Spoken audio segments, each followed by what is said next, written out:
El pensamiento escotista es todo un conjunto inseparable de filosofía y de teología, de espiritualidad que tiene su origen en el Dios revelado y su explicación en la razón existencial del hombre. Juan Duns Scoto nos muestra muy bien cuál es la relación entre el saber filosófico, el saber de la razón, y cómo es el saber teológico, el saber espiritual, y cuál es la mezcla que ellos tienen. Duns Scoto tiene una visión personalista y unitaria del pensamiento, unidad que recibe de la razón iluminada por la fe y no de la mera razón. Para Duns Scoto, todo lo que es conocido no es solamente válido desde la apertura de la razón, sino que su punto de empuje es la fe.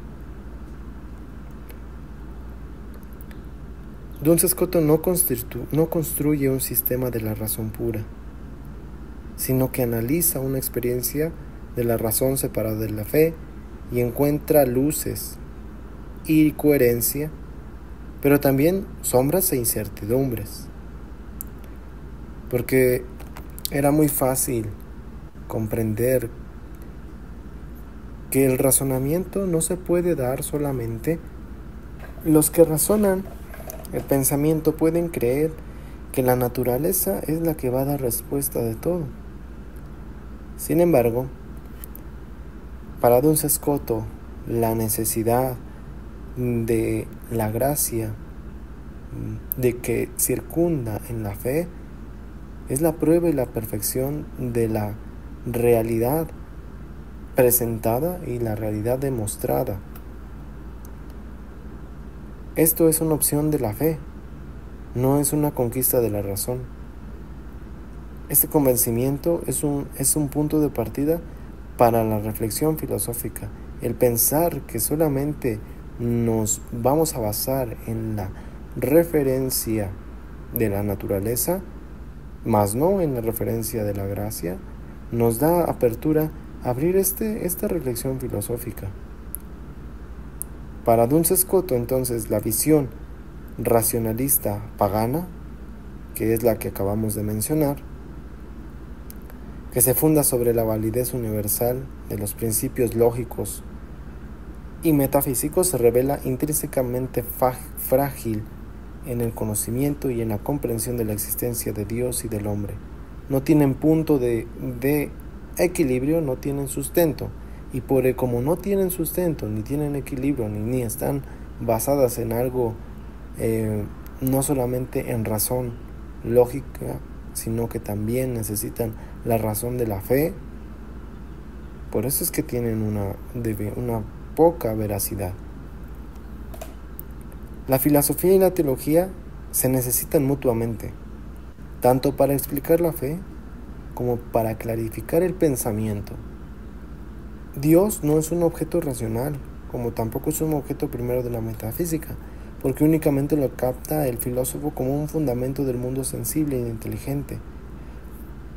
Para Duns Scoto, la filosofía ofrece de Dios solo un conocimiento abstracto y racional del alma y del destino, una visión muy genérica e insuficiente, sin integrarse en lo sobrenatural.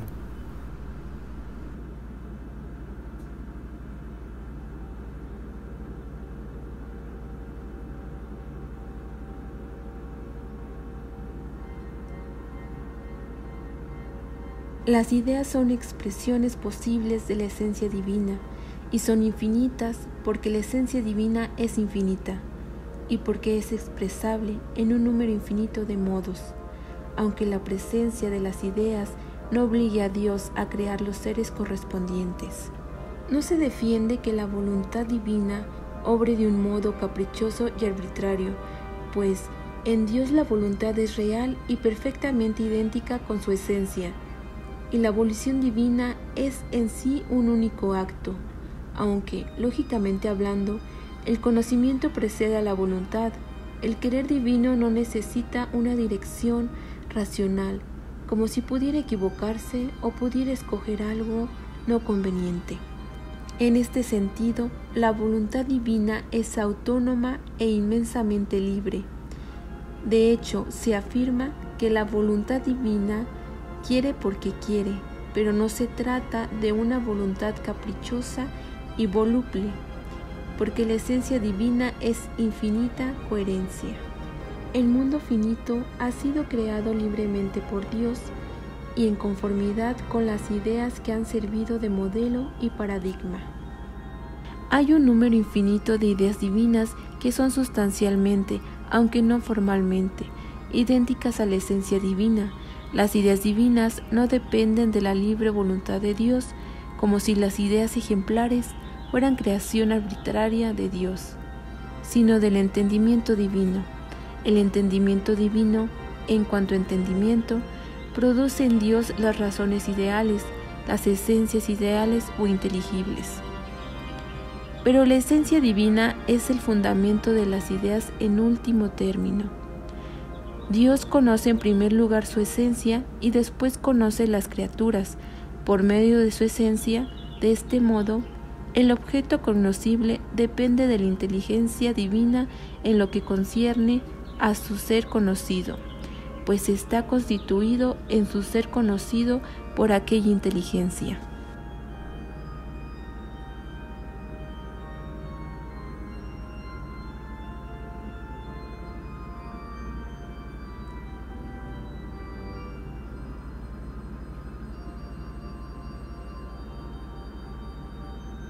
Su pensamiento ético está profundamente marcado desde la metafísica de la voluntad y la concepción de la libertad. Cuando Duns Scoto habla de la primacía de la voluntad sobre el intelecto, Duns Scoto expone la superioridad que hay en la voluntad, a diferencia de Tomás de Aquino, quien defiende la primacía en la razón. Para Duns Scoto, la voluntad es la facultad más noble y no la inteligencia la que guía las acciones, sino una voluntad libre que es capaz de autodeterminarse. La moralidad para Duns Scoto radica en la intención y el amor, algo que caracteriza la filosofía agustiniana bonaventuriana. Él subraya que el valor moral de una acción no depende de consecuencias, sino de la interacción y de la intención recta de un amor, de este amor hacia Dios y al prójimo. La voluntad que moralmente es buena es aquella que ama de manera correcta. Se puede decir que ordenadamente, con Dios como fin último. Voluntas ut natura, voluntad como naturaleza, es la inclinación de buscar el bien particular como la propia felicidad. Voluntas ut libertas, voluntad como libertad, la capacidad de elegir entre múltiples bienes y ordenar esos bienes hacia el bien supremo, que es Dios. La ley moral que va regida por la contingencia divina, a diferencia de Tomás de Aquino, él afirma que la ley moral deriva de la naturaleza racional.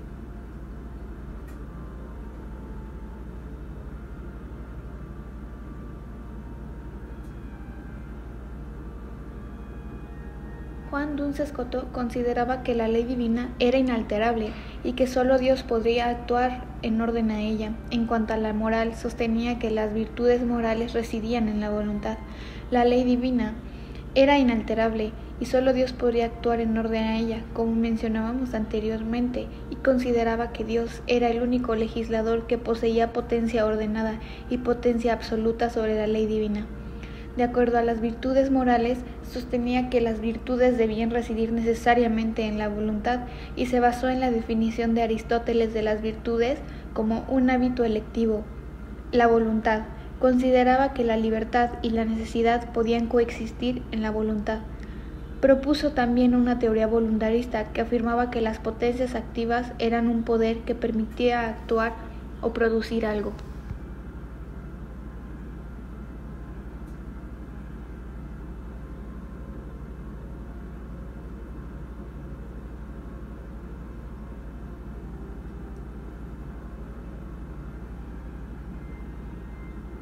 La antropología filosófica de Juan Duns Scoto, quien también es conocido como el Doctor Sutil, tiene un enfoque particular sobre la naturaleza humana, la libertad y la relación del ser humano con Dios. Aunque es un pensamiento teológico, también tiene implicaciones filosóficas. Duns Scoto desarrolló el concepto de aecheitas o esteidad, que enfatiza la singularidad de cada individuo. Según él, cada ser humano es único, no solo en su esencia, sino también en sus particularidades concretas. Este concepto resalta que no somos solo parte de un conjunto abstracto, sino seres únicos con identidad propia. Uno de los elementos más importantes de su antropología es su énfasis en la libertad. Para Duns Scoto, la voluntad libre es la facultad más elevada del ser humano, incluso superior al intelecto, lo que significa que el ser humano tiene la capacidad de tomar decisiones autónomas y de actuar por amor a Dios, lo cual refleja su dignidad y propósito trascendente. Duns Scoto consideraba que el ser humano está creado con un fin último, que es la unión con Dios. Este propósito habla de la naturaleza humana en su totalidad. La capacidad de amar y elegir libremente conecta al ser humano con lo divino, permitiéndole cumplir este destino.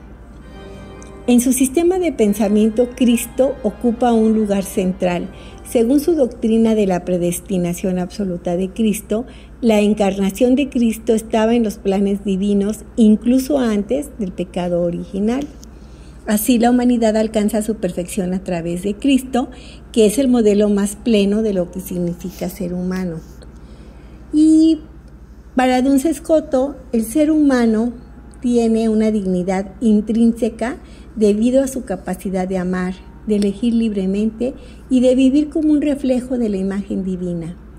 Esto es lo que lo hace valioso en el orden de la creación.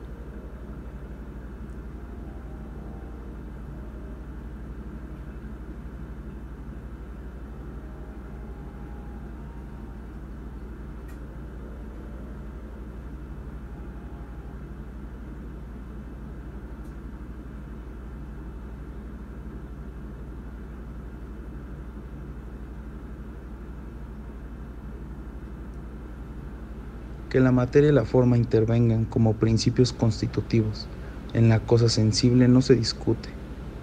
El problema surge cuando se trata de valorar la densidad ontológica de tales principios.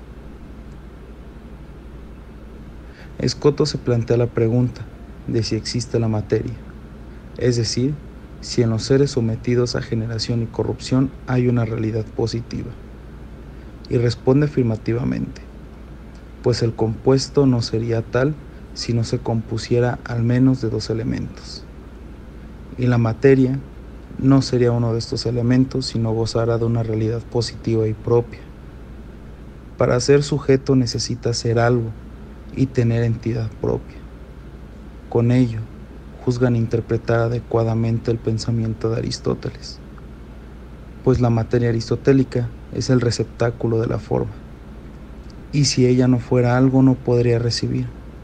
Por tanto, al otorgar a la materia solo potencia objetiva y no subjetiva, se niega al filósofo toda la razón sobre la materia. Es imposible, en la línea aristotélica, reducir la materia a simple potencia objetiva. Es necesario que sea una potencia subjetiva, es decir, un sujeto. A Scoto no le parece imposible que la materia primera exista sin forma alguna, pues Dios tiene la posibilidad de hacer que exista la materia en estado puro. Pero en la naturaleza histórica, es decir, la nuestra, esta eventualidad es excluida. La materia primera, en cuanto término inmediato de un acto creador, está más allá y por encima del influjo de una naturaleza creada. Como conclusión, podemos afirmar que Duns Scoto fue un pensador clave para el pensamiento filosófico y teológico franciscano. Por la parte teológica, argumentó que la fe y la razón son distintas y no deben verse en una sola unidad. Esto permitió un camino separado de la teología para encontrar a Dios mediante la revelación, ya que ésta es superior a la filosofía o al razonamiento humano. En la parte filosófica, sus aportes fueron la defensa de los universales y que estos existen en la realidad.